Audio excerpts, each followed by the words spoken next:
Kita simak kajian Islam Bima Sakti oleh Profesor Ika, Guru Besar Universitas Brawijaya Malang.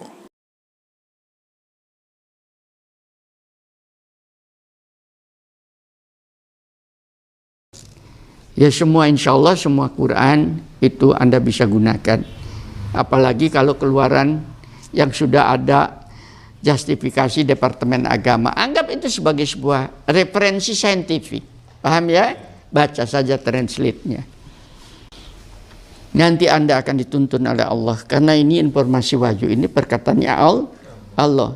Pertanyaan saya. Ini kebanyakan mereka itu yang respon itu adalah orang yang belum tersentuh Quran. Kenapa ya mereka yang sudah tersentuh Quran kemudian mencaci maki saya? Kan aneh. Halo? Terbalik kan? Karena saya hanya satu saja. Karena mereka sudah merasa bisa.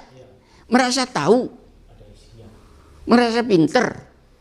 Padahal kalau saya lebarkan kepada mereka orang yang merasa ini, terangkan kepada saya, kenapa di Jawa banyak gunung gemunung? Untuk apa fungsi gunung? Satu gunung saja. Kaiso. Itu Quran.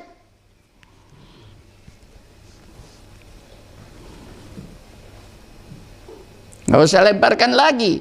Di sini ada surat namanya Al-Ankabut. Surat tentang laba-laba. Iya. Coba. Itu kan sarang laba-laba ya. Nah, kalau saya tanyakan, itu siapapun itu ke situ terperangkap kan? Lengket kan? Tapi kenapa laba-laba aja tidak lengket? Belalang besar, bahkan ada burung ya. Ke situ tidak bisa lepas lagi, lengket, tek. Tapi kenapa laba-laba yang di situ tidak lengket? Kok bisa jalan-jalan? Jangan dibalik, Pak itu rumahnya sendiri. Itu berarti logikanya salah. Itu kebodohan.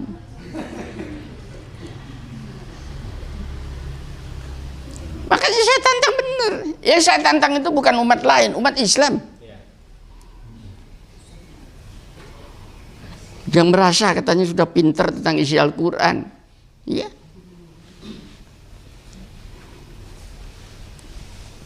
Saya tunjukkan.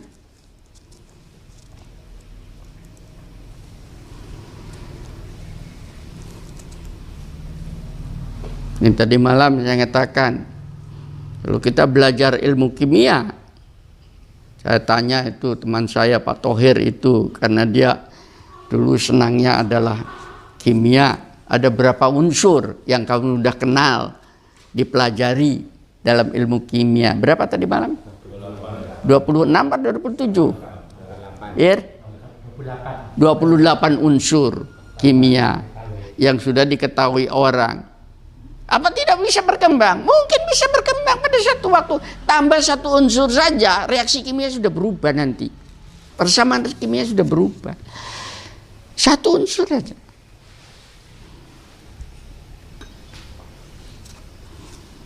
Sebagai satu contoh, masuk unsur Fe, besi. Sudah terjadi perubahan mendasar dari ilmu tanah. Fe tadi sebagai pengikat kan Bu dia.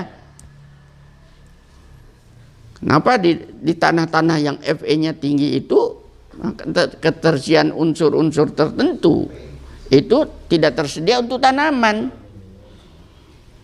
Itu sudah menjadi pelajaran kimia tanah. Maka harus dilepas. Dari satu unsur itu saja. Di mana Pak? Itu kan bukan agama. Lu agama. Makanya ada surat Al-Hadid. Surat besi. Perhatikanlah besi. Kalau orang ahli kimia, perhatikan unsur Fe.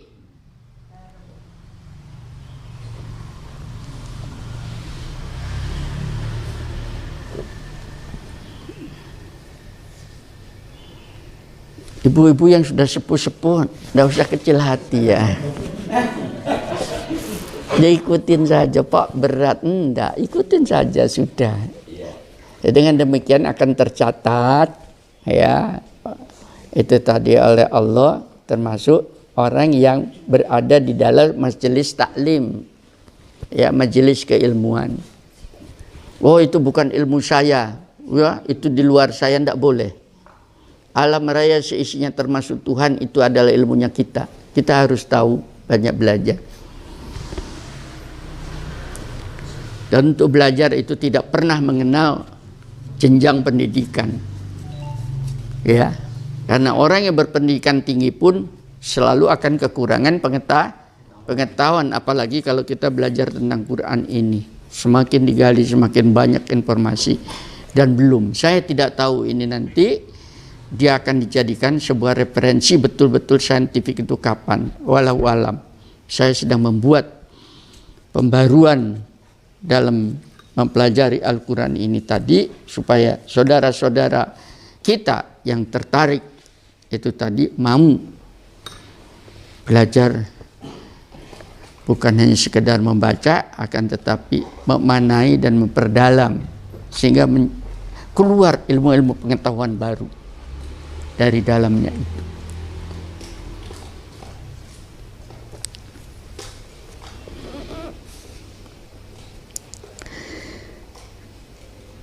Inilah yang menjadikan statement saya dulu, mencari rezeki atau mengambil rezeki.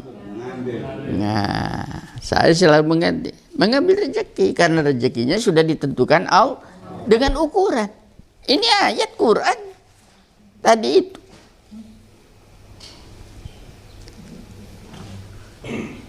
Kesungguhan ini Quran, bukan saya mengada-ada. Bapak gimana, dicari saja tidak ketemu, lalu mengambil, apalagi diambil, dicari saja tidak ketemu, diambil lagi, apa yang mau diambil? Ya sudah tahu, dicari tidak ketemu, kok mau mencari? Kalau saya gunakan ayat ini, paham? Ini namanya pintu masuk, saking sayangnya Allah itu dengan makhluknya. Menungso pada dasarnya rezeki setiap makhluk melata di atas muka bumi, dia aku yang menentukan dengan ukuran yang pas. Makanya anda semua itu tadi ya, kan ada yang pendapatkan income per kapita itu berbeda-beda.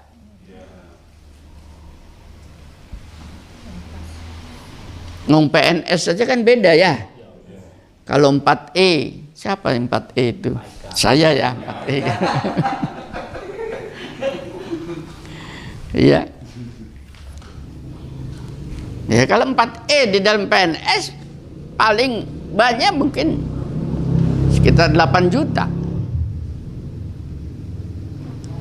Anton 4D. 3A. Berapa? 3D. Berapa juta? 4 juta. Separuh saya. Kok bisa punya mobil?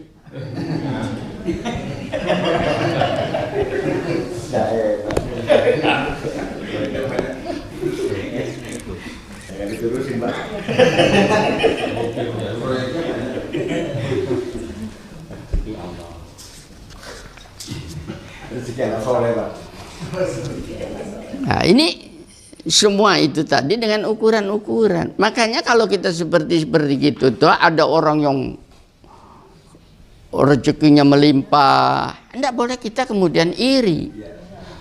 Emangnya gue yang ngurusin, emangnya gue pikirin. Itu kan rezeki Allah yang memberi.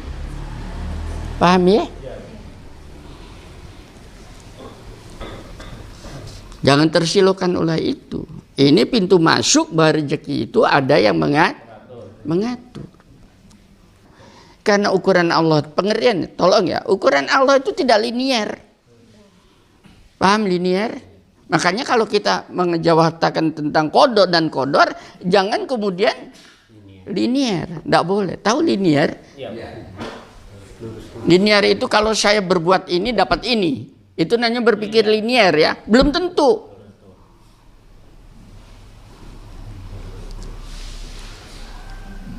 Nah, gimana itu? Di ayat itu sendiri. kamu jangan sedih terhadap sesuatu yang kamu keinginin kemudian kamu tidak dapat. Kita sedih itu karena berpikir linier. Paham? Kemudian merucut. Sedih. Satu contoh, sudah keluar modal banyak. Ya, diembat orang. Sedih kan? Atau rugi. Gimana ngukurnya itu? Ya mungkin di situ. Oh, saya sudah berusaha begini-begini, bukan di situ tempatnya kamu, bukan menjadi seorang pedagang. Akan tetapi mungkin jasa. Tahu jasa?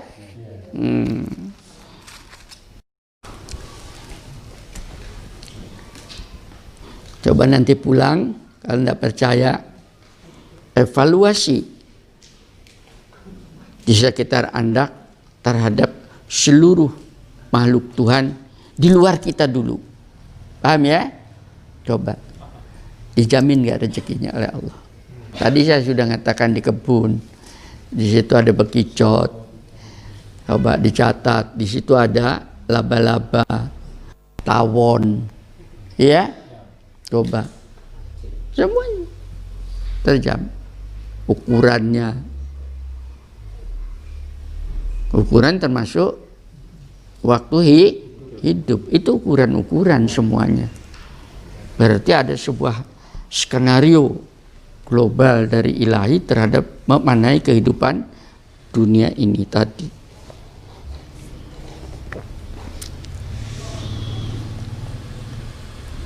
Dan kami telah meniupkan angin untuk mengawinkan tanaman-tanaman, dan kami turunkan hujan dari langit.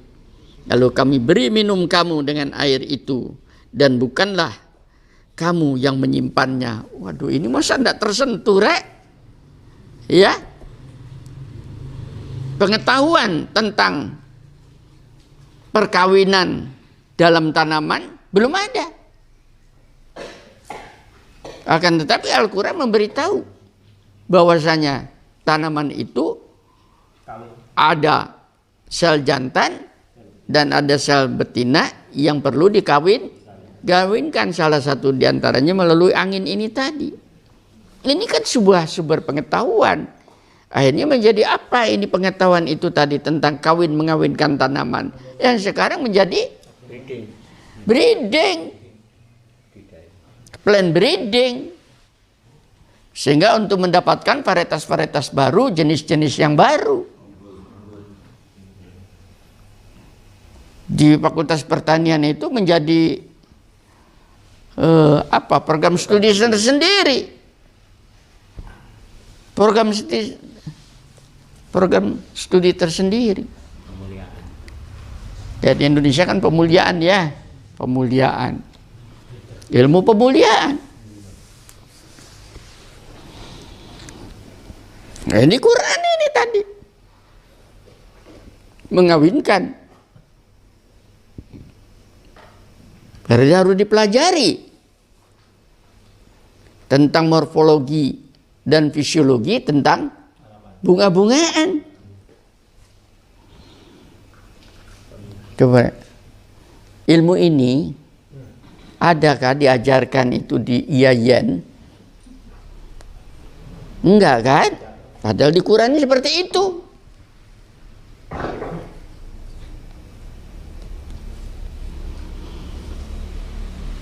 Mana ya? Kok bisa? Angin saja bisa mengawinkan tanam-tanaman. Iya? Apalagi manusia. Lebih kreatif.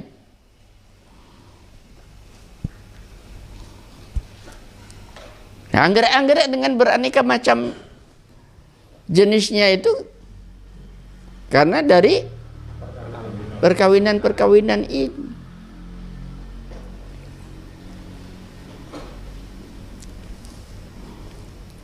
Di Bogor itu angkatannya adik saya, ada ahli ini tadi. Dia tidak jadi sarjana. Sejak mahasiswa dia tertarik dengan mengawin-ngawinkan tanaman itu. Jadi kuliah dia nggak tertarik dengan matematik tapi dia tertarik pada biologi. Sehingga di Fakultas Pertanian dia DO. Tapi akhirnya dia belajar mandiri, ahli silang menyilang.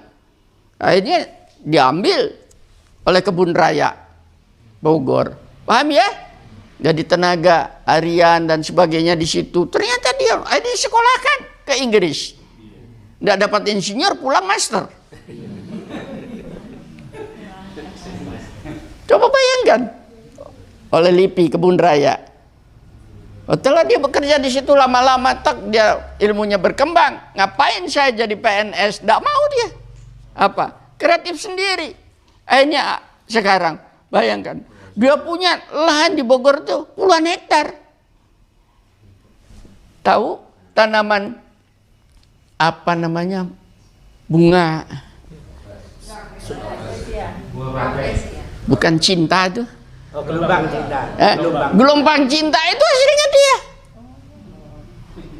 Yang harganya pada suatu waktu dia keluarkan jutaan kan? Jenis lain lagi jutaan kan? Karena promosinya dia. Coba hanya daripada cara mengawinkan tanaman. Muslimkah dia? Ahli baca Qurankah dia? Tidak. Tapi dikasih oleh Allah ilmu pengetahuan itu dan dia mau mengatakan. Jadi teman-temannya yang jadi profesor, yang belajar doktor itu pada datang pada dia, belajar pada dia. Terbalik zaman. Teman-temannya.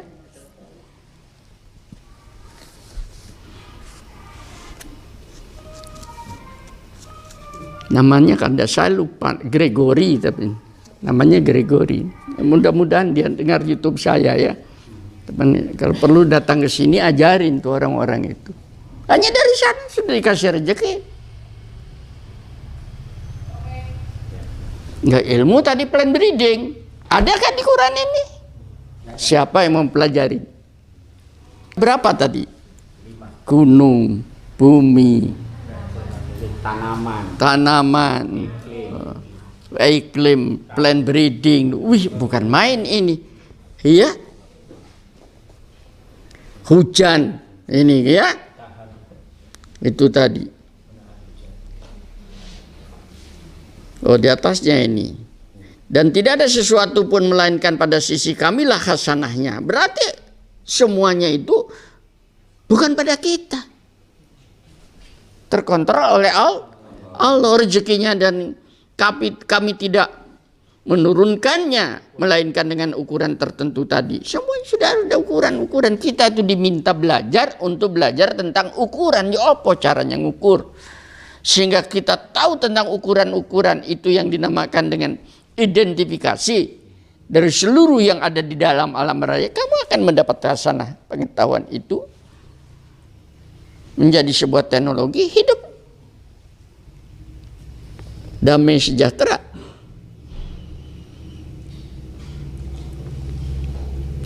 Dan kami turunkan hujan dari langit dan kami beri minum kamu dengan air itu.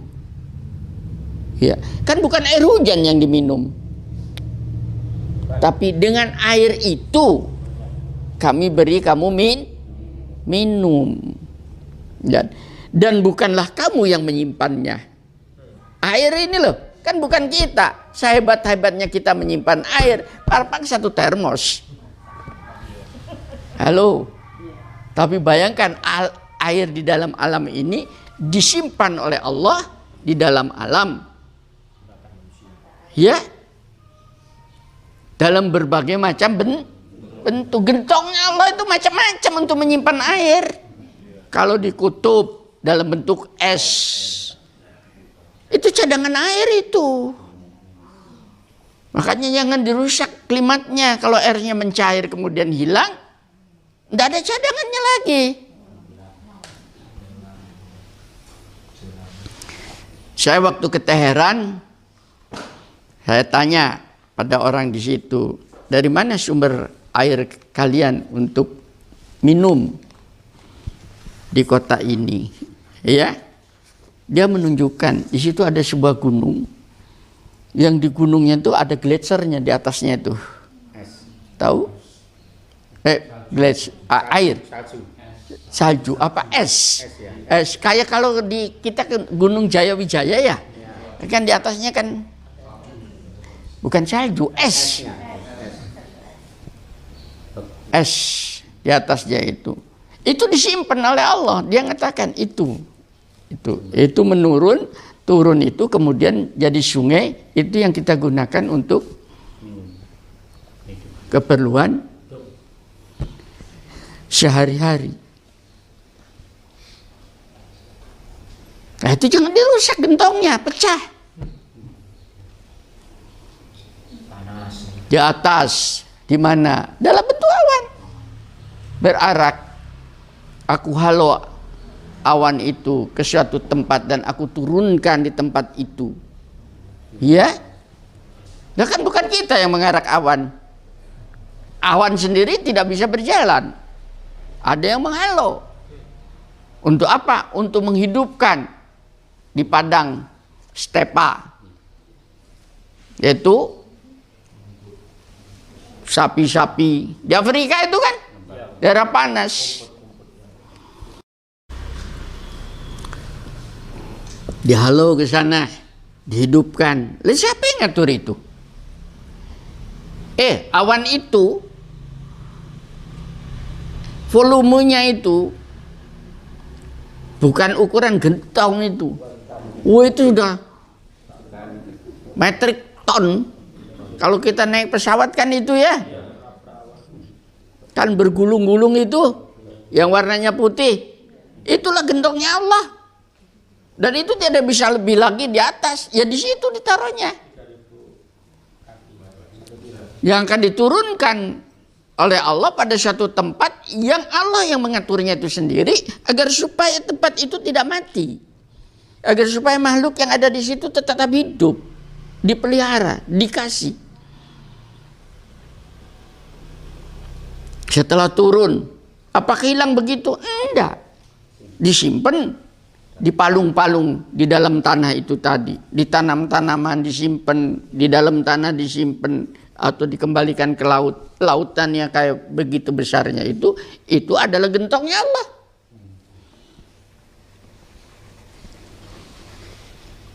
Jangan dirusak.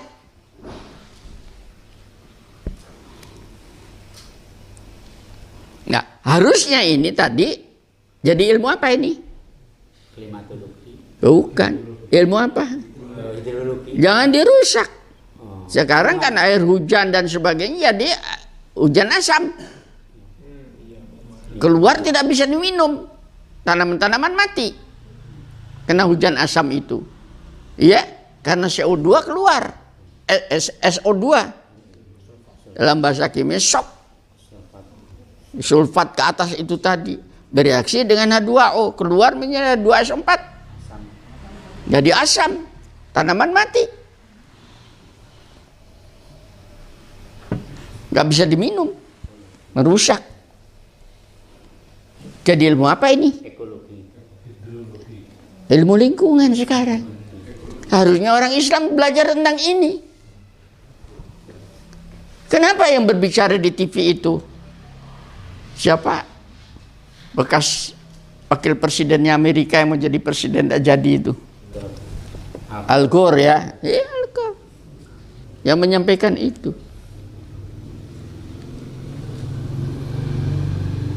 Tadi itu, di gunung-gunung itu. Sebagai cadangan air. Di Afrika dulu ada gunung. Yang di atasnya itu mengandung es. Sekarang hilang karena terjadi pemanasan. Saya nggak tahu Gunung Jayawijaya, mungkin pada suatu hilang. Dan bukan kamu yang menyimpannya, tapi aku. Nggak tersentuhkah kita? Perasaan kita kemana?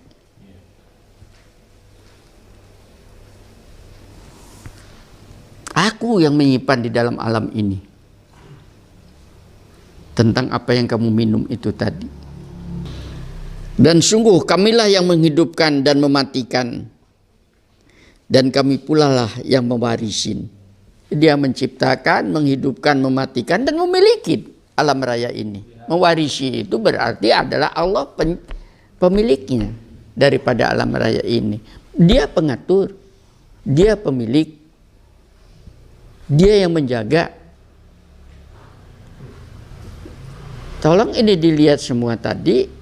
Kalau kita mengkaji tentang Islam, ini pengetahuan-pengetahuan ini belum banyak digali oleh teman-teman yang saya tahu kemerongsong ingin Islam. Tolong tunda dululah ingin masuk takut neraka, ingin masuk surganya ya. Tunda dululah.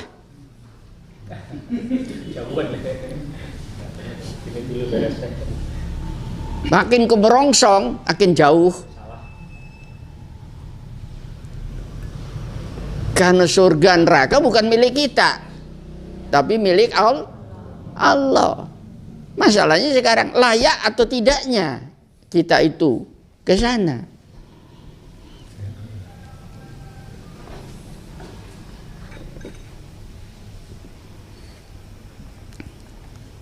Jadi ada sesuatu yang tidak tepat guna dalam kita belajar tentang Al-Quran ini. Ya, Al-Quran ini itu untuk mencerdaskan orang. Yang kedua, untuk membersihkan hati manusia. Yang ketiga, Al-Quran itu diharapkan kemudian menjadi manusia menjadi makhluk yang lebih produktif di dalam berbuat di dalam alam raya ini. Ya, dan untuk apa? Agar supaya kita hidup di bumi Allah ini tadi bahagia, gembira, senang, sejahtera. Nah, kesejahteraan sejahtera atau tidaknya tergantung sejauh mana kita itu bisa mengambil pengetahuan dari informasi wahyu itu tadi di dalam kehidupan sehari-hari. Kalau kita bisa mengambil tentang rezeki tadi itu, ya Tuhan, saya sudah ada yang ngatur, Engkau yang memberi makan dan sebagainya, ya, kemana saya harus mengambil rezekimu? Sejahtera dia. Mesti ditunjukin, karena kepercayaannya yang demikian tinggi. Nah, buktinya kenapa? Kenapa ada yang namanya sholat istiqoroh? Dalam ritual kan begitu. Pilihan itu bukan selalu jodoh. Di dalam menentukan apa yang dinamakan untuk profesi kehidupannya. Istiqoroh. Karena kita tidak tahu dibalik daripada saya menjadi seorang pedagang, atau saya menjadi orang yang dijasa, atau saya menjadi seorang pegawai PNS, atau saya menjadi seorang militer. Nggak tahu. Istiqoroh.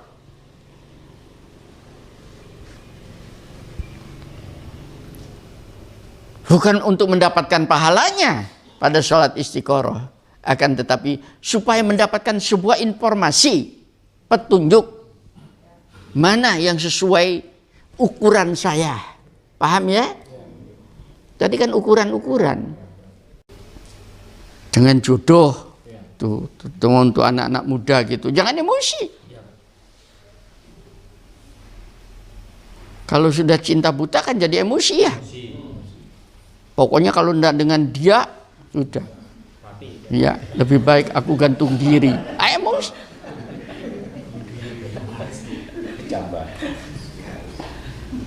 Ngapain? Karena bayangannya itu emosional. Tapi di dalam agama tidak, istiqoroh. Kalau hanya satu pilihan, yaitu istilahnya kuper.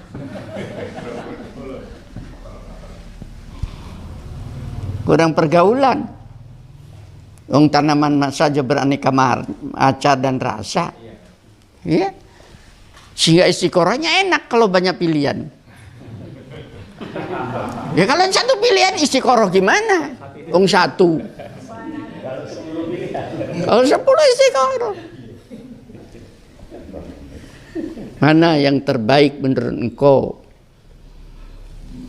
Kalau memang tidak baik untuk dijauhkanlah sebagaimana jauhnya langit dan bumi. Loh, wanita ngono iki.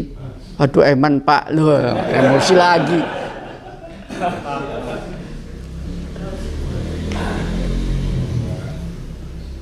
Loh kan bahagia akhirnya ya hidup ini.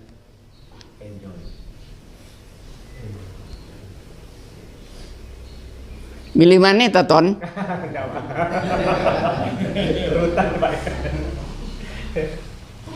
Wong siji ae mlebu rumah sakit.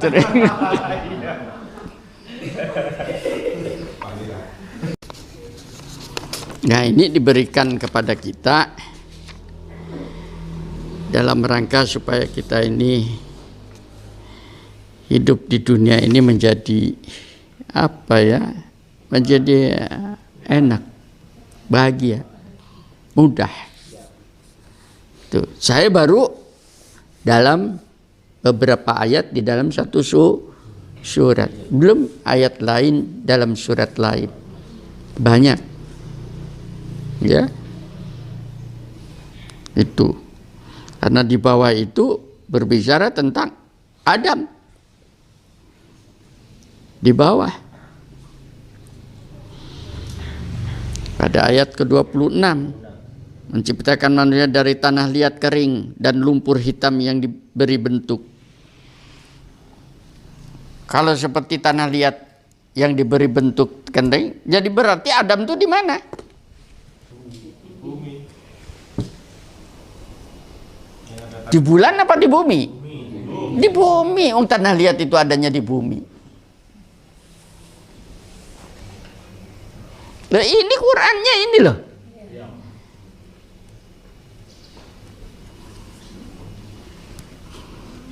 Tentu bagaimana konteksnya dengan dalam surat Al-Baqarah ayat ke-35, ya? Coba dibuka Ton. Surat Al-Baqarah itu surat kedua ayat ke-35. Diamilah oleh kamu dan istrimu surga ini, dan makanlah makanan-makanannya yang banyak, lagi baik di mana saja yang kamu sukai. Dan janganlah kamu dekati pohon ini, yang menyebabkan kamu termasuk orang-orang yang zalim. 35 itu ya Ton? Ya. Adam, tinggallah kamu dan istrimu di dalam surga. Ya. Pertanyaan. Memang bumi ini. Padahal dia diciptakan di bumi. Lalu pengertian surga ini apa? Bumi. Nah, dia diciptakan dari tanah liat, tapi di sini konteksnya di surga. Jadi pengertiannya surganya itu mana? Surga di bumi. Emangnya di Quran surga di awang-awang? Terus karena di awang-awang terus dikirim ke sini jedek, meletus. Bukan dimensinya.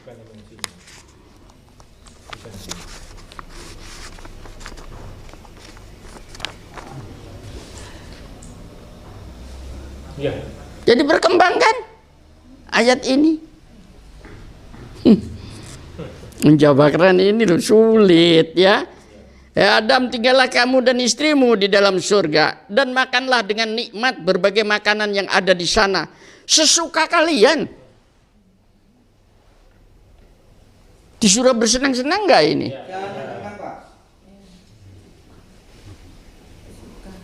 Ya kalau saya mengambil ayat ini tadi, Tuhan, bukankah aku ini keturunan Bani Adam? Kalau aku ini keturunan Adam, maka jadikanlah aku sebagaimana bapak moyangku. Sebagaimana Adam itu tadi. Yaitu untuk bersenang-senang di dalam surga duniawiah ini. Ini loh ayatnya. Ya. Kan enak. Loh kenapa kok mencari Tuhan cek sorone sampai jidatnya hitam kayak demikian? Ya, itu kan kok ketok sorone ya. Pak, jidat hitam tanda ketakwaan bukan. Itu penyiksaan. Penyiksaan, perusakan, tidak boleh. Sel itu aku yang menciptakan dengan ukuran-ukuran.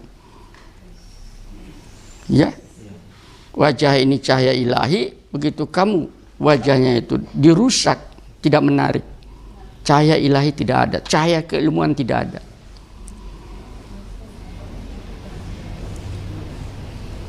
Saya kemarin itu dikasih kopiah, bagus, oleh Pak Ali. Warnanya biru, untuk kenangan. Tadi mau tak pakai kopiah, sudah. Istri saya komen, kenapa pakai kopiah? Ya ini karena dikasih orang. Sudah, pakai gitu saja, biar batuknya kelihatan keilmuannya. Ya tak turutin dia. Makanya ini jangan dirusak. Kalau rusak, berarti pemahaman tentang keislaman Anda salah. Gak mungkin. Nah, pada siapa saja yang mendengarkan YouTube saya, istighfar yang banyak. Anda telah merusak sel milik Allah dengan ukuran-ukuran. Tahu berapa lama umur sel? Bagaimana cara berbiaknya sel? Bagaimana cara mengkontrol sel? Nggak tahu, kenapa Anda berani merusak? Ini kan sel semua. Sel kulit, sel saraf, sel daging, sel darah.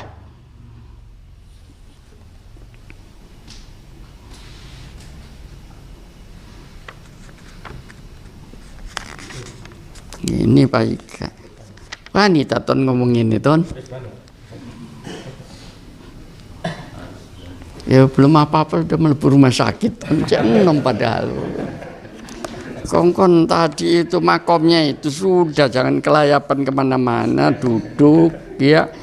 Jadi, karena life expectancy usia saya pun terbatas kan, mau kemana lagi? Saya harapkan ada generasi yang meneruskan. Ini loh, bukan untuk sayanya, ininya. Siapa yang menerangkan ini loh, Quran ini. Saya minta, yang mendengarkan YouTube, mereka ustadz yang dikatakan ulama-ulama, terangkan ini benar isi Quran ini. Isinya seperti itu. Saya tantang betul. Habib atau Habaib? Habib. Terangkan Al-Quran itu seperti ini. Coba, saya tanya, surga yang mana?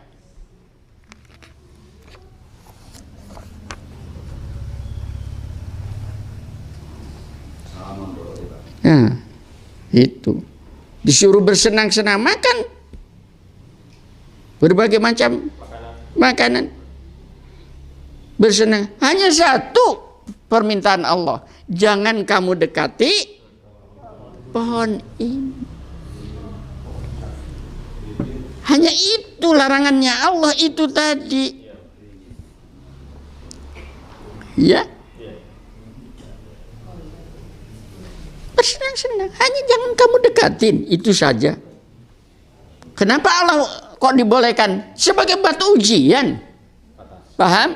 Akan ketaatan seseorang kepada perintah Allah. Nanti kalian termasuk orang-orang yang zalim. Artinya zalim di sini itu adalah orang yang dengan menerak pohon larangan itu tadi akan menyebabkan diri kamu menjadi hina dina. Hidup menjadi sulit. Sekarang itu kan Nabi Adam. Paham? Adamnya kan sudah tidak ada. Ayat ini masih berlaku enggak untuk kita? Gimana caranya untuk ngambil ayat ini supaya berlaku untuk kita? Ya dia ambil. Hei Ika. Sugito atau Sugito? Sugito, hiduplah kamu bersenang-senang. Rizal, bukan saya yang ngomong ini, kira-kira ini kan Adam kan gitu ya. Bersenanglah, senanglah kamu di atas muka bumi ini, makan. Ya, hanya aku larang. Jangan kamu dekati pohon larangan. Pohon larangan pada kita apa? Satu, jangan dusta. Halo? Itu pohon. Kalau kita berbicara tentang pohon, pohon kan begini. Dari akar, batang, cabang, ranting, dahan, ranting dan sebagainya. Makin ke atas makin banyak. Ya, jangan kamu dekati pohon itu. Nah di situ pohon, makanya ada 10 commandment. Larangan 10 perintah Allah. Jangan kamu dusta. Itu masuk di situ. Perhatikan, dusta itu tidak ada punishment-nya. Tidak ada hukum. Apa namanya? Tidak ada sanksi hukumnya. Orang berdusta itu diapakan? Dicambuk? Nggak ada kan? Ada sih. Sanksi moral juga enggak juga. Namanya pendusta bisa jadi pejabat. Tapi Allah melarang, jangan kamu berdusta. Kenapa? Kalau itu menjadi sebuah biji, dusta itu, kamu tanam, pohon dusta itu tumbuh bercabang-cabang, nanti dusta ke dusta. Untuk menutup dusta satu, ada dusta kedua, akhirnya terjadi pengkhianatan. Nah ini yang ditakutin Allah. Jangan kamu dekati dusta. Jadi ikutin. Hidup nggak ayat ini untuk kita? Gitu loh cara belajar Quran.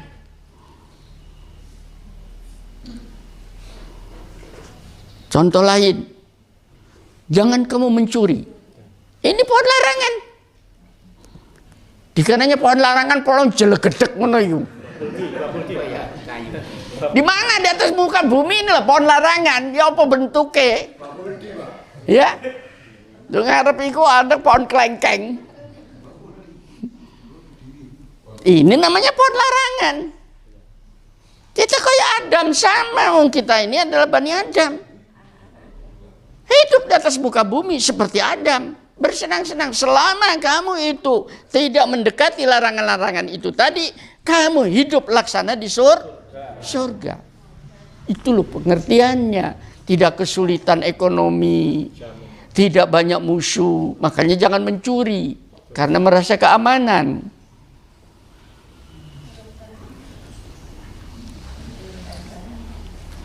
Jangan kau berzina, kan begitu ya?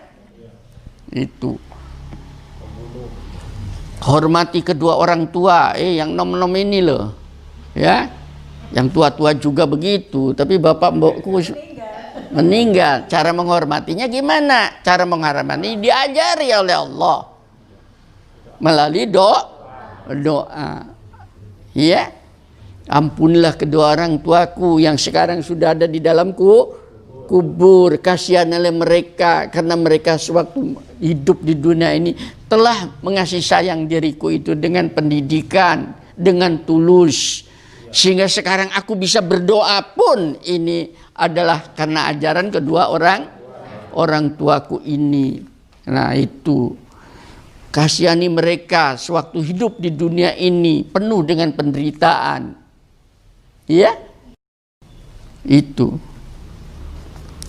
Kalau ibu saya dulu menderitanya hampir 2 tahun kena payudara, kanker payudara ngeletak.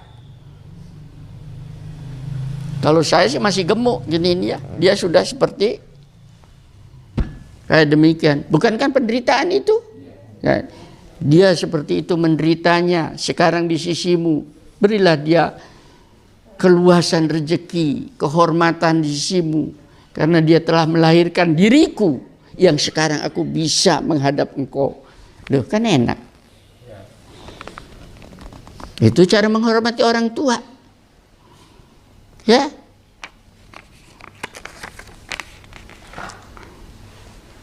Berapa itu? 10 perintah Allah. Nanti dicari ya 10 perintah Allah ya. Itu ditekankan. Itu. Jangan kamu ingin barangnya orang lain. Itu yang akan menjadi munculnya kedengkian, kebencian terhadap sesama. Jangan mencuri. Ya, Itu pohon larangan kan? Sebuah pohon dengan cabang yang banyak itu, jangan kamu dekati itu. Makanya ada kata-kata, jangan kamu dekati zina. Pernah diterangkankah ini? Yang kayak begini. Jangan dibahas surganya Adam. Surganya Adam ini adalah seperti surga yang dianukan kita nanti, yang ditawarkan oleh Allah pada kita ini, atau kan jadi perdebatan yang tidak ada ujung pangkalnya. Kalau lihat kejadiannya seperti ini, maka yang dinamakan surga ini adalah kenikmatan hidup. Itu yang bolak-balik saya katakan, kalau Anda bersedih, itu berarti Anda dalam penderitaan.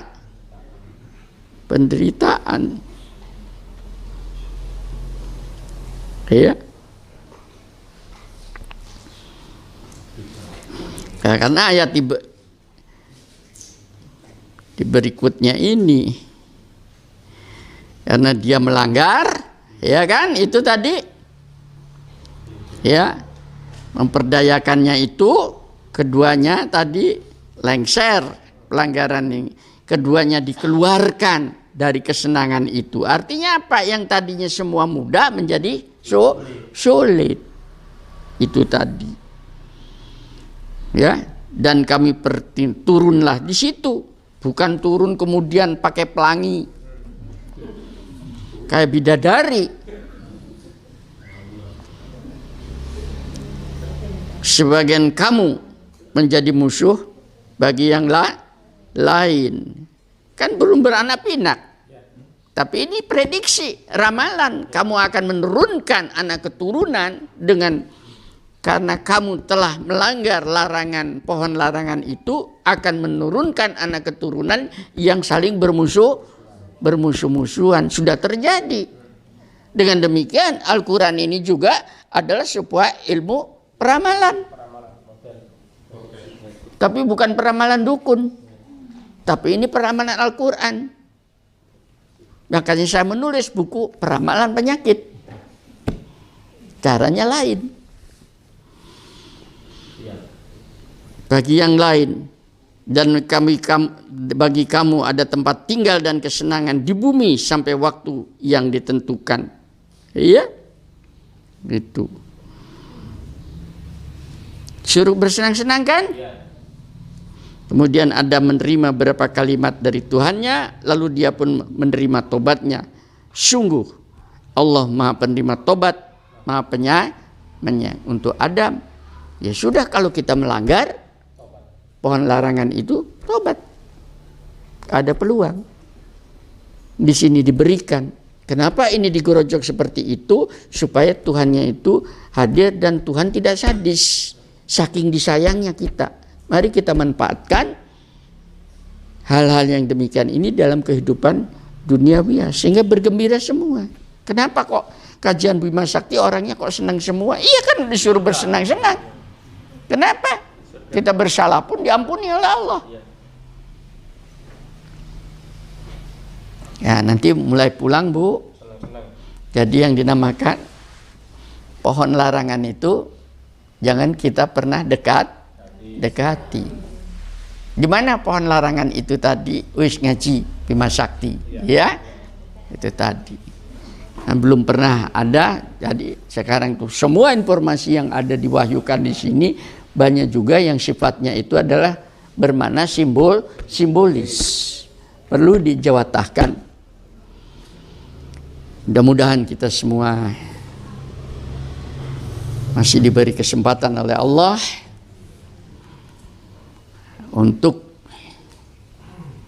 memanfaatkan intelektual yang diberikan oleh Allah, dan hati kita ini dari waktu ke waktu untuk memperdalam informasi ilahi, sehingga kita akan menjadi mudah dalam kehidupan dunia, yang insya Allah itu juga akan berdampak mudah kepada alam lain setelah dunia, karena kita masih berjalan panjang. Ya, Kita masih panjang, ada alam-alam lain yang harus kita lewatin. Alam dunia masih kita usahakan, masih insya Allah di situ ada kesempatan. Tapi dalam alam-alam lain itu kita sudah tidak berbuat apa-apa karena takdir itu ditentukan saat ini.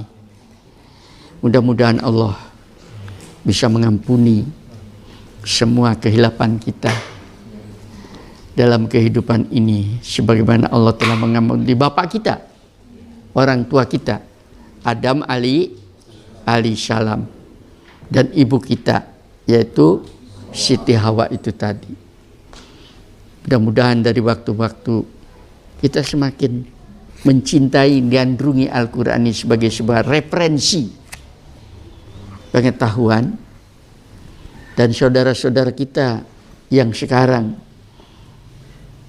katanya sedang mengobarkan jihad tentang Islam, pembela Islam, itu diberi petunjuk oleh Allah, jihad yang benar, bukan emosional.